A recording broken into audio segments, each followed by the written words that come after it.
तो last class में क्या देख रहे थे हम लोग? Structure central government. ठीक। अब नेक्स्ट हम आज की क्लास में समझते हैं स्टेट गवर्नमेंट। तो स्टेट गवर्नमेंट को भी तीन पिलर्स में तोड़ लो, लेजिस्लेटिव, एग्जीक्यूटिव एंड जुडिशरी।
कर लिया नोट?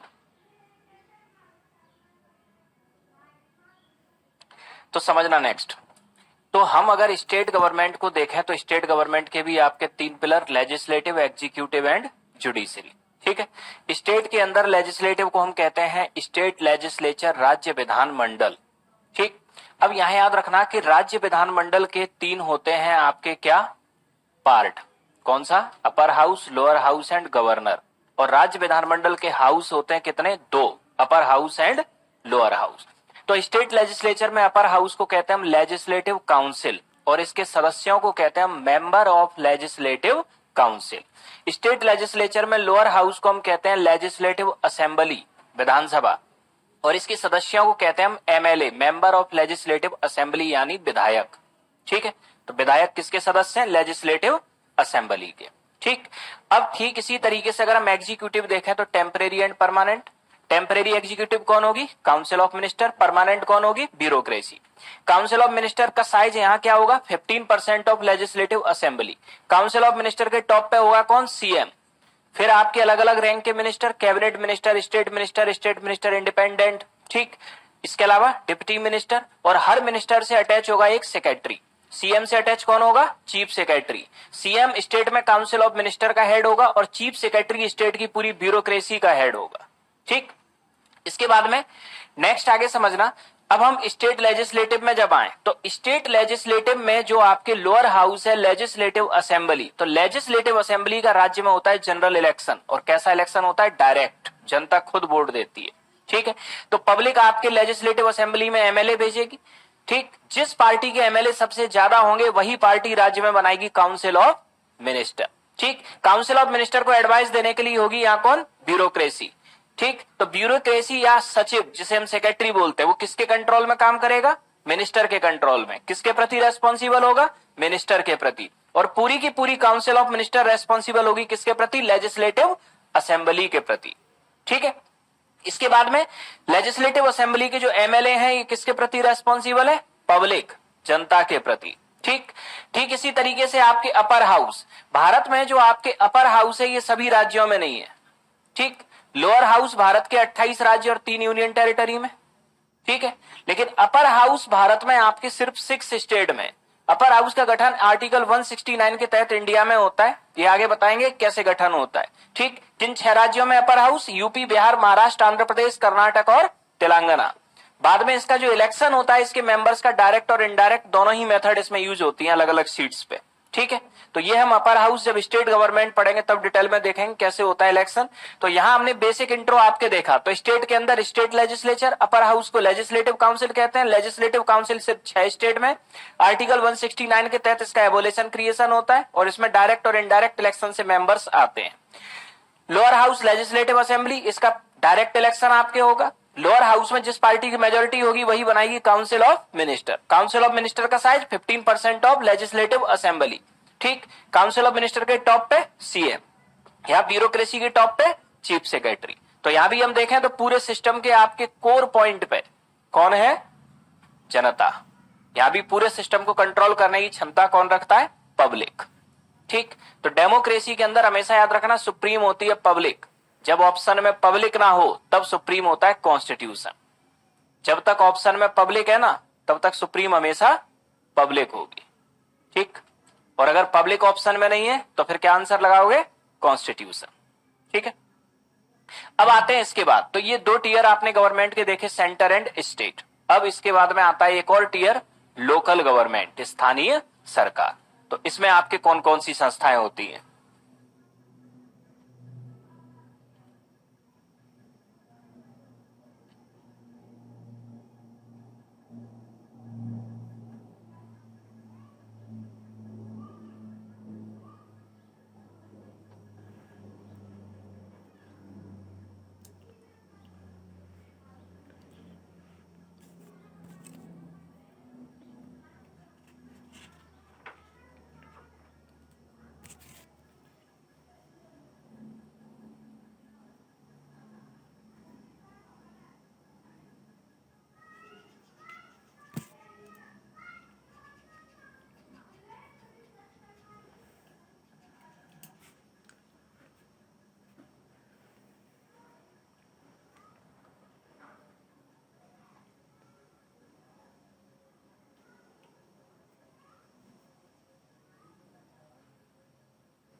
इसको बनाओ पहले।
कलियर नोट। तो नेक्स्ट याद रखना, लोकल गवर्नमेंट, स्थानीय सरकार। तो लोकल गवर्नमेंट हम कहते किसे हैं, ठीक है। Local area govern by local people, जब किसी आपके स्थानीय क्षेत्र का शासन स्थानीय लोगों के द्वारा किया जाए तो ये कंसेप्ट आपके क्या कहलाता है, लोकल गवर्नमेंट। अब लोकल गवर्नमेंट भारत में हमें दो जगह दिखाई देता है, एक रूरल रीजन और एक अर्बन रीजन। रूरल रीजन में लोकल गवर्नमेंट की संस्था है क्या, पंचायत, और अर्बन रीजन में लोकल गवर्नमेंट की संस्था है म्युनिसिपैलिटी एंड म्युनिसिपल कॉरपोरेशन। अब दोनों को हम समझें तो सबसे पहले हम पंचायतों के स्ट्रक्चर पे आते हैं। भारत में, भारत के अंदर आपके एक 3 टायर पंचायती राज सिस्टम है। 3 टायर पंचायती राज सिस्टम से आपके तात्पर्य क्या है कि ये है आपके, मान लिया कोई डिस्ट्रिक्ट, ठीक है, और इस डिस्ट्रिक्ट के अंदर आपके ये है आपके क्या, विलेज। तो किसी जिले के अंदर तो बहुत सारे विलेज होंगे, 500, 600, 700, 200, 400, कितने भी विलेज हो सकते हैं। ये है आपके कोई एक डिस्ट्रिक्ट, और डिस्ट्रिक्ट के अंदर आपके ये फैले हुए हैं गांव। तो डिस्ट्रिक्ट पंचायत हम कहते किसे हैं, किसी डिस्ट्रिक्ट के अंदर आने वाले आपके सभी विलेज की जो आपके पंचायत होती है उसे कहते हैं हम डिस्ट्रिक्ट पंचायत। तो डिस्ट्रिक्ट पंचायत आपके, इसका निर्माण किससे होता है, किसी जिले के अंदर आने वाले सभी विलेजों से। तो डिस्ट्रिक्ट पंचायत में आपके सबसे पहला टीयर ये हुआ डिस्ट्रिक्ट पंचायत। तो डिस्ट्रिक्ट पंचायत का मतलब एक डिस्ट्रिक्ट के अंदर जितने भी गांव हैं, ठीक है, उन गांव को मिला के बनने वाली पंचायत। अब कोई जो आपके डिस्ट्रिक्ट होता है ये डिवाइड आपके होता है कुछ ब्लॉक में। डिस्ट्रिक्ट किस में डिवाइड होता है? ब्लॉक में। मान लिया इस डिस्ट्रिक्ट में 4 ब्लॉक हैं, ब्लॉक 1, ब्लॉक 2, ब्लॉक 3 और ब्लॉक 4। तो इसका मतलब अब आपके क्या हुआ? ब्लॉक पंचायत। एक ब्लॉक के अंदर जितने गांव हैं उन गांव को मिला के बनती है कौन सी पंचायत? ब्लॉक पंचायत। तो ब्लॉक पंचायत आपके किसके अंदर आ गई? ब्लॉक के अंदर। तो एक ब्लॉक के अंदर आपके जितने भी गांव हैं उनको मिला के बनती है ब्लॉक पंचायत, या इसे हम आपकी कहते हैं जनपद पंचायत, जनपद या ब्लॉक पंचायत। ठीक। और किसी एक गांव की जो पंचायत होती है, किसी भी एक गांव की पंचायत, इसे हम क्या कहेंगे? विलेज पंचायत। ठीक है। अब यहां हम देखें कि जब भी पंचायत के लिए आपके इलेक्शन होगा तो यहां वोट देता कौन है? ठीक है। तो अब जैसे कि फॉर एग्जांपल पंचायत के तीनों ही इलेक्शन, चाहे वो विलेज पंचायत का हो, ब्लॉक का हो या आपके डिस्ट्रिक्ट का हो, वोटर तो गांव के ही होंगे, शहर के वोटर तो इसमें भाग ले नहीं सकते। ठीक है। तो अब ये है आपके, मान लिया आपके कोई विलेज, ये आपके कोई विलेज हुआ। अब किसी विलेज की आपके मान लिया कि ये जो पॉपुलेशन है, ये पॉपुलेशन है मान लिया कितनी? 10,000। पॉपुलेशन कितनी है? 10,000। लेकिन आपके गांव के अंदर जो वोटर है वो वोटर है मान लिया कुल आपके कितने? 8,800। ठीक, क्योंकि 18 साल से कम उम्र के वोटर होंगे नहीं। ठीक है। तो ये जो 8,800 लोग हैं इन्हें हम आपके किस नाम से जानते हैं? ग्राम सभा।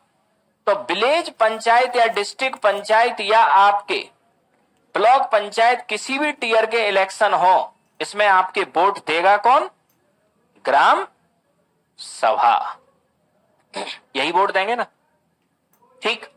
तो यहां 3 टीयर होते हैं पंचायतों के, डिस्ट्रिक्ट पंचायत, ब्लॉक या जनपद पंचायत और विलेज पंचायत। और इनके जो वोटर होते हैं वो आपके क्या होते हैं? गांव की ग्राम सभा। हर गांव में एक ग्राम सभा होगी। ठीक है। और यही आपके ग्राम सभा के मेंबर्स जितने भी होंगे वो सब आपके वोट देंगे पंचायत इलेक्शन में। ठीक। तो ये तो हुआ पंचायतों का सिस्टम। इस फिगर को बना लो।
कर लिया नोट?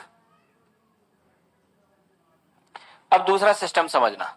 अब आपने देखा कि अर्बन रीजन में लोकल गवर्नमेंट की 2 संस्थाएं, एक म्युनिसिपैलिटी और एक म्युनिसिपल कॉर्पोरेशन। अब इन्हें समझ लें हम।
कर लिया नोट।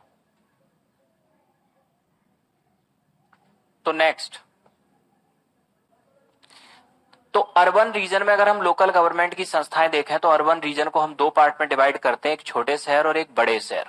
ठीक है, छोटे शहर में आपके लोकल गवर्नमेंट की संस्था होती है म्युनिसिपैलिटी, नगर पालिका, और बड़े शहरों में आपके लोकल गवर्नमेंट की संस्था होती है म्युनिसिपल कॉरपोरेशन यानी कि नगर निगम।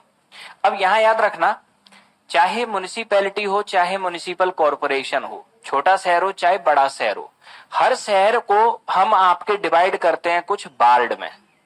ठीक है, हर वार्ड में कुछ पॉपुलेशन रहती है। ठीक है, और हर वार्ड से एक पब्लिक रिप्रेजेंटेटिव चुना जाता है जिसे कहते हैं हम पार्षद या काउंसलर। चाहे वो नगर निगम हो चाहे नगर पालिका हो, काउंसलर दोनों में होगा। वार्ड से एक काउंसलर आया।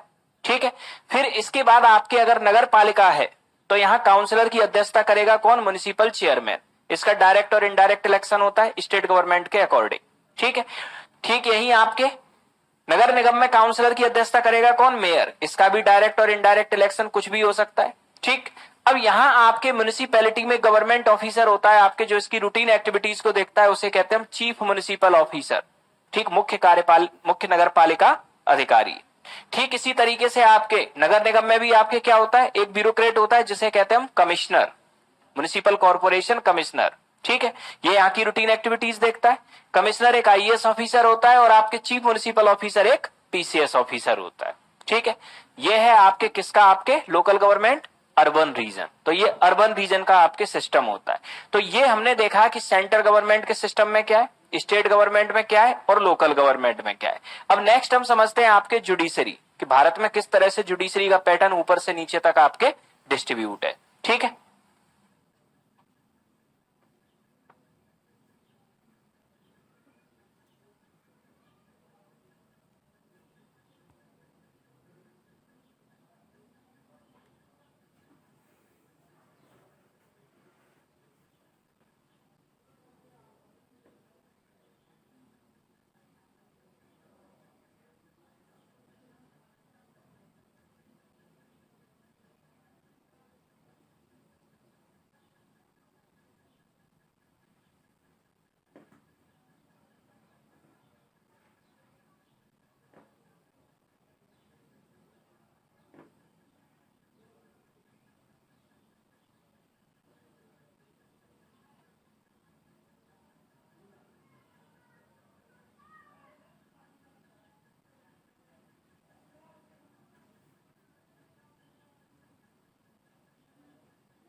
कर लिया नोट?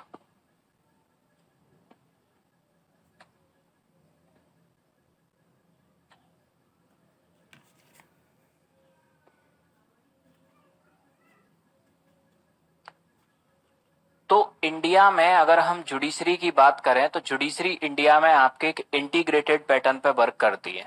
इंडिया के अंदर इंटीग्रेटेड जुडिशरी सिस्टम है, एकीकृत न्यायपालिका, यानी यहाँ कोई अलग टियर नहीं है, नीचे से लेके ऊपर तक पूरी जुडिशरी आपके क्या है, इंटीग्रेटेड है, जुड़ी हुई है। ठीक है। सबसे आपके टॉप लेवल पर जुडिशरी में कौन होता है? सुप्रीम कोर्ट, जिसका न्याय क्षेत्र पूरा भारत होता है। फिर आते हैं आपके हाई कोर्ट, ठीक है, संबंधित राज्य जिसका न्याय क्षेत्र होगा, जुरिडिक्शन। इसके बाद डिस्ट्रिक्ट लेवल पर डिस्ट्रिक्ट एंड सेशन कोर्ट। ठीक है। अब यहां याद रखना कि ये जो डिस्ट्रिक्ट एंड सेशन कोर्ट आपके होती है, जिला एवं सत्र न्यायालय डिस्ट्रिक्ट लेवल पे होगी। अब यहां आपके डिस्ट्रिक्ट एंड सेशन कोर्ट में दो जज बैठते हैं, एक को कहते हैं हम डिस्ट्रिक्ट जज और एक को कहते हैं सेशन जज। डिस्ट्रिक्ट जज वह पर्सन होता है जो सिविल मैटर में अपना डिसीजन देता है, और सेशन जज वह पर्सन होता है जो क्रिमिनल मैटर में अपना डिसीजन देता है। सिविल मैटर यानी लेन देन, मकान मालिक किराएदार का विवाद, ठीक है, किसी ने किसी की जमीन पर कब्जा कर लिया, ये सिविल मैटर। क्रिमिनल मैटर यानी मारपीट, हत्या, अपहरण, बलात्कार, ये सब कैसे मैटर है? Criminal matter. तो डिस्ट्रिक्ट जज सिविल मैटर में डिसीजन देगा और सेशन जज क्रिमिनल मैटर में।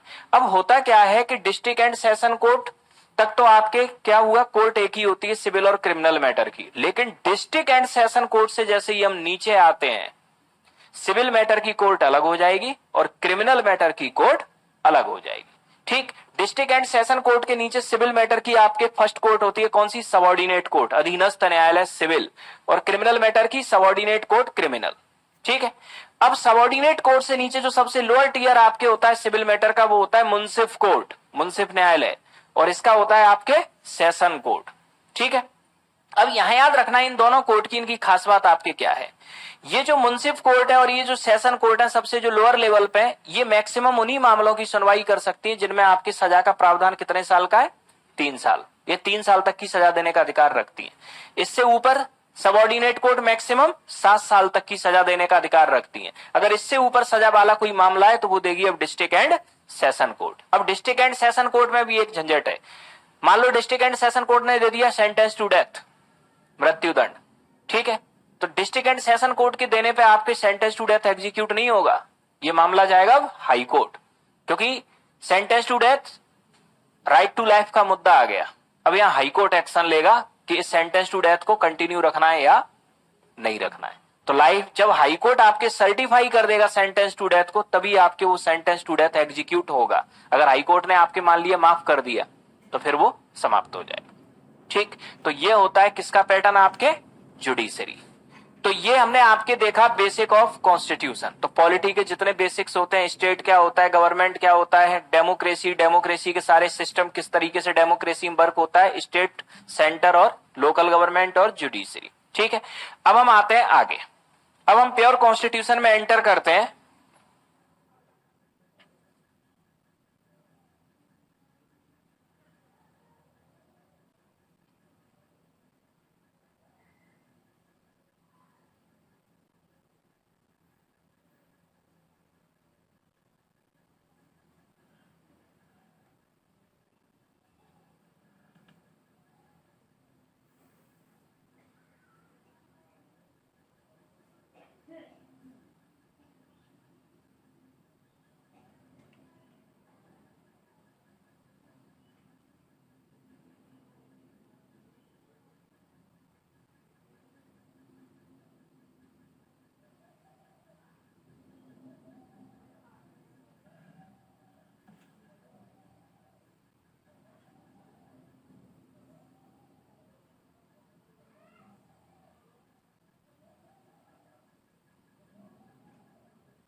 तो कॉन्स्टिट्यूशन, संविधान, तो संविधान हम कहते किसे हैं, सबसे पहले तो ये समझें, ये जो आपके कॉन्स्टिट्यूशन वर्ड है, एक लैटिन वर्ड कॉन्स्टिट्यूट से ड्राइव हुआ है, और कॉन्स्टिट्यूट का अर्थ होता है रूल ऑफ गवर्नेंस, शासन करने के सिद्धांत या शासन करने के नियम।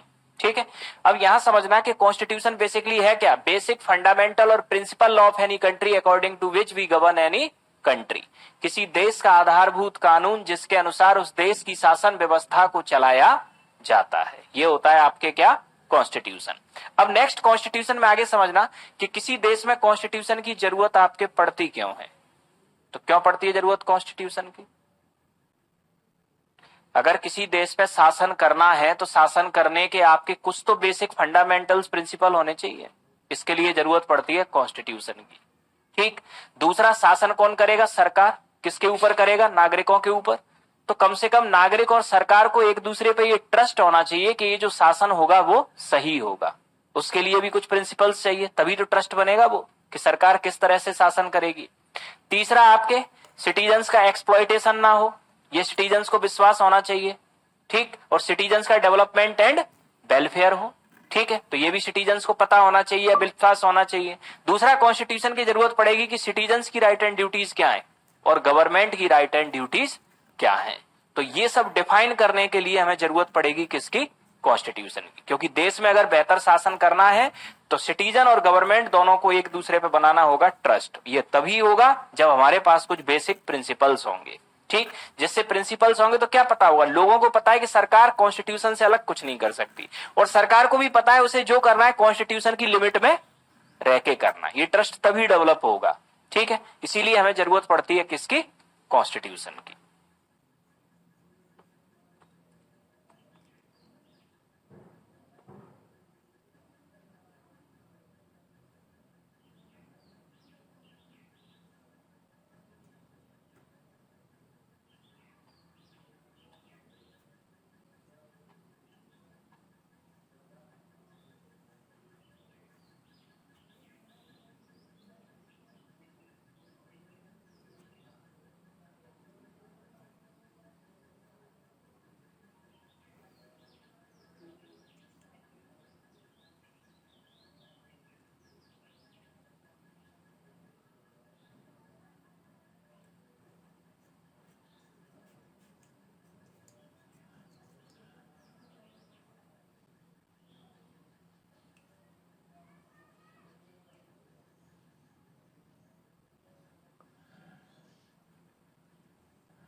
क्या,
किसी भी देश में कॉन्स्टिट्यूशन की नीड क्यों है? तो सबसे पहले तो रूल ऑफ गवर्नेंस इनको बनाने के लिए नीड है।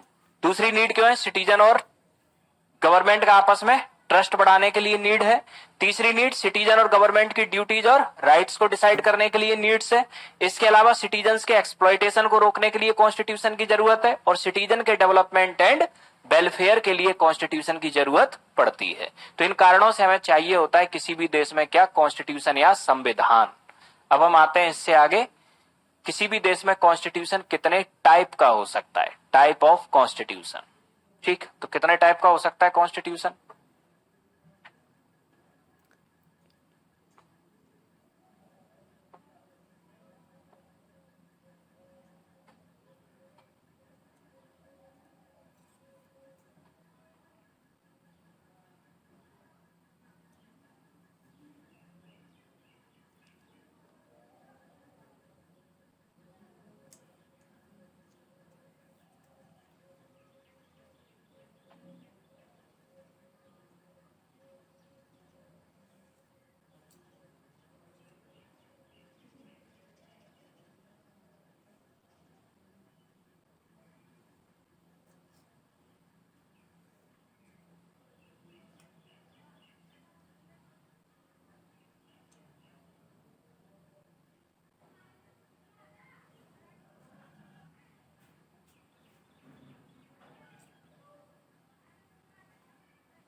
तो किसी भी देश में कॉन्स्टिट्यूशन आपके, ठीक, ये 6 टाइप में डिवाइड हो सकता है। रिटन, लिखित संविधान, अनरिटन, अलिखित संविधान, कॉन्स्टिट्यूटेड बाय कॉन्स्टिट्यूएंट असेंबली, संविधान सभा के द्वारा विकसित संविधान, डेवलप्ड विद टाइम, समय के साथ विकसित संविधान, रिजिड कठोर संविधान, फ्लेक्सिबल लचीला संविधान।